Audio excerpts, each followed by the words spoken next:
Ritter and members of the committee, first of all, thank you for the invitation to testify today regarding HB4 and funding for water projects in the state of Texas. I want to let you know that I'm here to lend my voice of support unequivocally for HB4. I believe that it's in the best interest of San Antonio and the state of Texas that we fund these water projects because we direly are in need of additional revenue for additional funding for these projects. I'd like to commend Representative Ritter and the leadership of the legislature for tackling this critical issue. Water is an important component of economic development, and we in San Antonio appreciate your focus on water during this legislative session.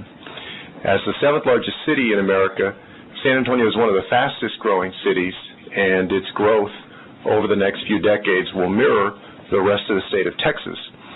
Specifically, we project a population increase from the current 1.6 million in the SAWS area to almost 2.8 million in 2070, which represents a 72% increase in population over the next 60 years.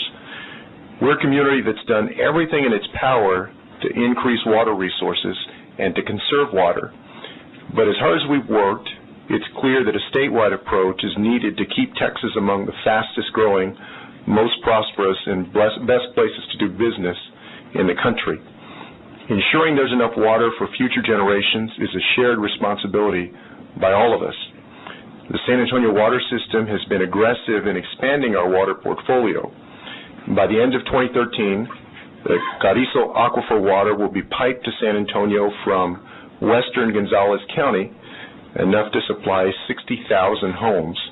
And already under construction in southern Bexar County, a brackish groundwater desal project will come online in 2016 and deliver up to 28,000 acre-feet per year by 2026.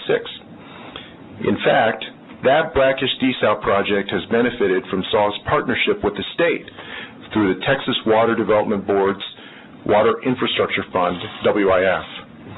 Nearly $110 million in design and construction costs for the brackish desal plant have been financed through the WIF. You've likely heard about SAW's broad recognition for successful conservation and sustainability programs, but just briefly, on conservation, we're using the same amount of water. We've been using the same amount of water for over 2 decades, even with a 67% growth in SAW's customer base. We have the nation's largest recycle system serving and attracting businesses such as Microsoft and Toyota, and it's also the source of water keeping the Riverwalk as one of our most revered tourist attractions. San Antonio also has one of the largest ASR, aquifer storage and recovery facilities in the entire nation. And even with our current success, though, further economic development and the population growth that goes with it will require San Antonio to develop new water resources.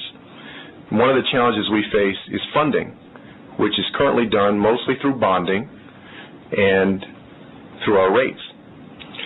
While we recognize the responsibility of local entities to bring new projects to fruition, state funding programs will be a key part of bringing these projects online and providing important financial savings to utilities and other water providers. While the local economy has benefited through economic development, the state as a whole also greatly benefits from attracting new companies and people into our state. As we take the next steps in implementing the state water plan, I believe it's important that we send a strong signal to businesses around the nation that Texas is planning and investing in its future. This bill, this legislation, will help us continue to send that signal that Texas remains a great place to bring their business. And I again thank you for your leadership. While Mr. Puente will speak more to this issue, I want to reaffirm his focus on improving the regulatory system, particularly with respect to groundwater. As the ratepayers of San Antonio and now taxpayers across the state invest hundreds of millions of dollars into new groundwater projects, it's important that the investment and the commitment of our ratepayers' livelihood and the decisions of companies to move here are protected going forward. We would ask that you tie the discussion of long-term stability in the groundwater regulatory system with that of statewide funding of these projects.